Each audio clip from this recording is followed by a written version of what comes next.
Nagaa fi araarrii jaalalli waaqayyoo haala bakka jirtan hundumaatti isiniif haa ta'u. Hordoftoota Dammee Cuup akkam jirtu? Nagaa keessan fayyaa keessanii nagaadha. Galata waaqayyoo waaqa nagaa nuuf laateef galanni ulfinni guddaan haa ta'u. Maqaan Yesuus haa eebbifamu. Karaa hundumaatti harka waaqayyootiin eegamne har'a geenyerraa akkuma beekamu ga'a.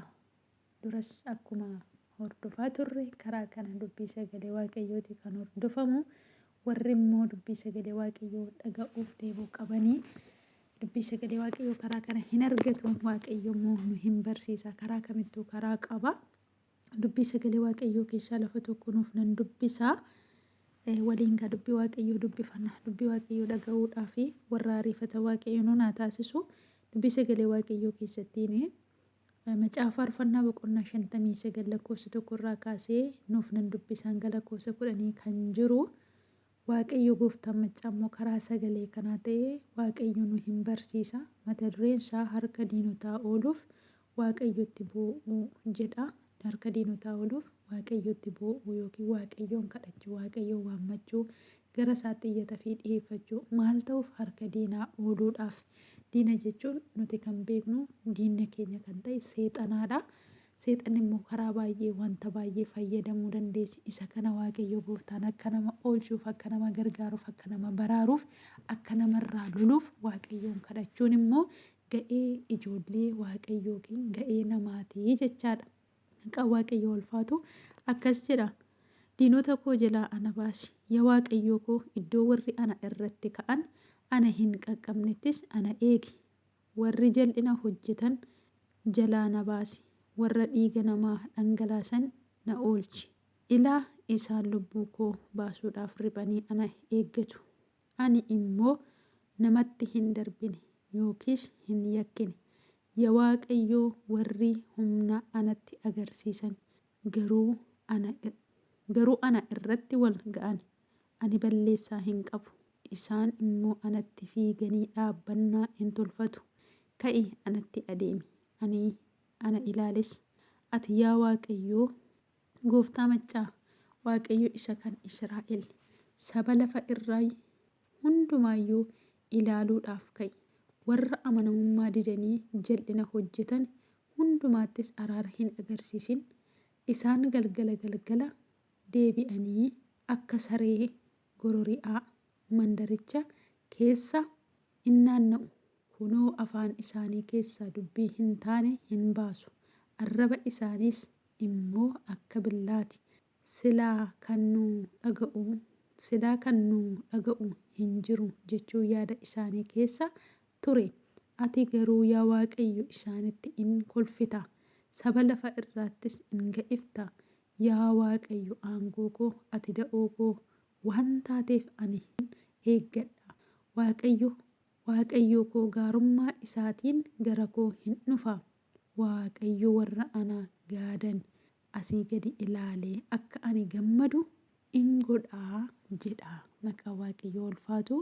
Lakkoofsa 1 hanga 10 kan jiruni nuuf dubbisee macaafa faarfannaa 59 lakkoofsa 1 hanga 10 kan jiru kana nama dubbisaa ture jechaadha.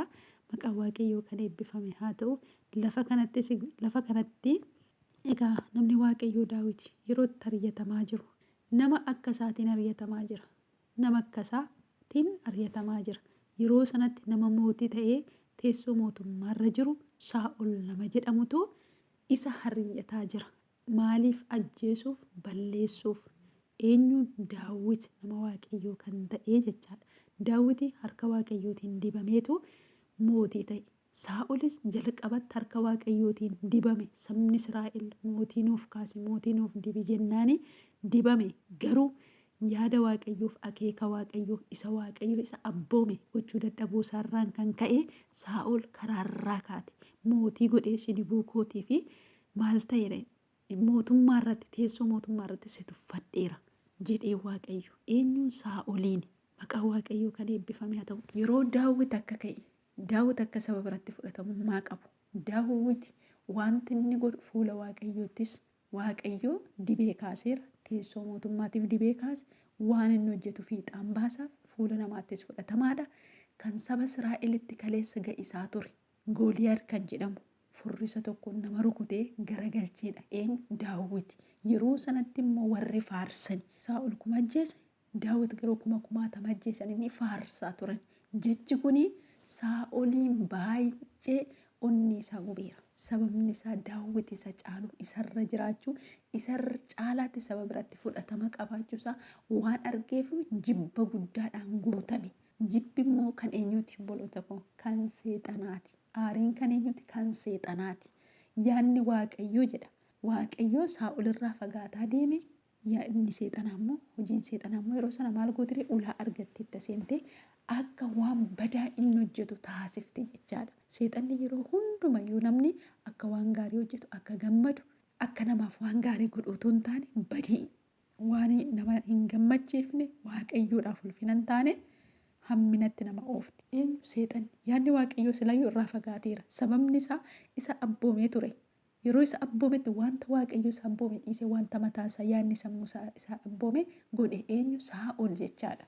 Otoo mooteessoo mootummaarra jiru lafa sanatti Waaqayyo mootii godhee isa muuduu isaatiif isa tuffate teessoo mootummaa isaarra. Waaqayyo gooftaan maccaa nun tuffatin lafa nu kaa'etti. Gaafa Waaqayyoodhaan tuffataman namaan kabajamuun hin jiru obboloota koo. Ijaa kanaatiif maal godhaa?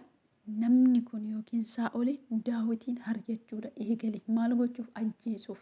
Akka inni iddoo koo hin qabanneef teessoo mootummaa hin qabanneef nama kana du'aan balleessuu hin qabannaa jedhu isa maal gochuu qabe? Harjachuu qabee jechaadha. Lafa kanatti gaa Daawit immoo faarfannaa kana yeroo inni itti faarfannaa kana Waaqayyoodhaan kadhatu in arginaa jechaadha. Daawit faarfataas ture mootiidhas. Macaafa faarfannaa baay'ee kan isaan barreeffamanidha. Isa qofa miti isaan kan barreeffaman baay'ee jechaadha. Diinota koo jalaa ana baasee dhiironni Waaqayyoodhaan kadhatu. Yaa Waaqayyoo koo iddoo warri ana irratti ka'an ana hin qaqqabnettis ana eegeedha. Warri jal'ina hojjetan jalaa na baasi. Warra dhiiga namaa dhangalaasan na oolchiidha. Dhiiga isaa dhangalaasuudhaaf mana isaa keessatti jechaadha. Saa'olii yerootti eeboo yookiin bodeetti darbate qaba. Garuu Waaqayyoo waan isa miliqseef eeboon sun Daawit bira darbee girgiddaa keessa ba'ee jedha sagalee Waaqayyoo macaafa Saamu'eel keessatti jechaadha. Lafa sana miti kan hin dubbisaa jiru. Dhiiga isaa dhangalaasuuf nama barbaadaa jirudha. Sababni isaa yaadni seexanaa isa booji'eera. Eenyuun? Saa'oli. Maafan iddoo koo gadhiisaadha. Waaqayyo garuu achitti isa tuffateera. Iddoo Waaqayyootti nama tuffate gaafa jiraatanii gatii baasu malee bu'aa namaaf hin buusan. Sabas gatii baasisu. Waaqayyo garuu kan faana jiru kan dibee moosifate kan kaafate qaba. Yeroo eega iddootti butuuf iddoo kaa'uuf isaatiifis immoo yaadatamuun ta'uuf. Gaafa gaggeessaa yookiin bulchaa yookiin immoo mootii tokko kan Waaqayyo kaase kan yaadni Waaqayyo irra jiru iddoo irra jiru raafamni jiraachuu danda'a. Lolli hololli baay'een jiraachuu danda'a. Nama sanarras argatamni jiraachuu danda'a. Biyya sana keessas raafamni baay'een karaa baay'ee lolli jiraachuu danda'a. Garuu yaadni Waaqayyo irra jiraannaan harjachuun namaa, dhiibuun namaa, lolli namaa mootii sana bakkaan kaasu. Sababni isaa Waaqachi kaa'ee beeka. Garuu nama Waaqayyo immoo iddoo isaatti tuffate kaa'ee maka iddoo isaatti tuffate hin gaggeessa taanaan balaa hamaadha. Nama sanaafis du'an malli du'uutu ta'a. Du'an malli beektu Saa'ol du'aatii isaan ilaalan baay'ee nama gaddisiisa. Waaqayyo du'a akkasii namaa oolchu. Namaa baraaru Waaqayyo. Daawit garuu si'a baay'ee Waaqayyo dabarsee Saa'oliin harka isaatti laateera. Nama dibamee nama Waaqayyo dibee kaasee irratti harka koon kaafadhu jedhee nama isarraa yeroo baay'ee dhiiga isaa dhangalaasuurraa of eeggatudha. Hojjettoonni Daawit illee yerootti Saa'oliin harka keessa galfatan ture. Garuu kana akka isaan hin goone yerootti Daawit dhowwaa ture. Bara isaa keessatti hin mul'ata jechaadha. Lafa kanatti gaa Waaqayyoodhaan diina koo jalaa na baasi. Iddoo isaan hin qaqqabnetti warra jal'ina hojjetan jalaa na baasi. Warra dhiiga namaa dhangalaasan jalaa na oolchi. Yeroo inni itti jedhee kadhatu ilaa isaan lubbuu koo baasuudhaaf riphanii ana eeggatu. Ani immoo namatti hin darbine jedha. Yookiis hin yakkinedha. Namni kun Waaqayyoodhaan na dibe hin jenne nama yerootti dibamu yerootti waamamu iddootti ka hoolaa jirudha. Daawit jechuun jechaadha. Obboloota isaa baay'eetu ture. Hangafoonni isaa inni nama maatii isaa keessatti quxisuu kan ta'edha. Kan abbaa isaatiin iyyuu dhumarratti nama biraa hin qabdu jedhee namni Waaqayyoo Saamu'eelii gaafatee gara teessoo mootummaatiif Waaqayyo isa dibeedha. ija waaqayyoottu lafa inni hoolaa tiksutti isa arge malee iji namaa isarra hin jiru. Barbaadee nama kana dhiba nama kana bakkaa kaasee isa bakka isaa qabachuun qaba jedhee miti gara teessoo mootummaatti kan dhufe. Yaada waaqayyooti irra jiraaf lafa sana waaqayyo waamee fide. Maqaan waaqayyoo haa ulfaatu. Yaadni waaqayyoo akeekni waaqayyoo namarra haa jiraatu malee waaqayyo gooftaan maccaa yeroo isaatti lafa nama kaasee lafa nama kaa'u qaba. Waaqayyo haa eebbifamu haa kabajamu. Inni guddaa waaqayyoodhaaf haa ta'u. Argatamarraaf dhiibamarraa laaluu miti.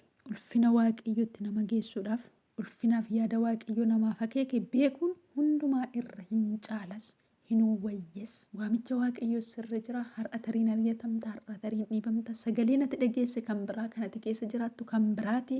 Waaqayyo garuu lolaa keeti. Waaqayyo garuu lolaa kooti. Ameen. Maqaan waaqayyoo haa eebbifamu.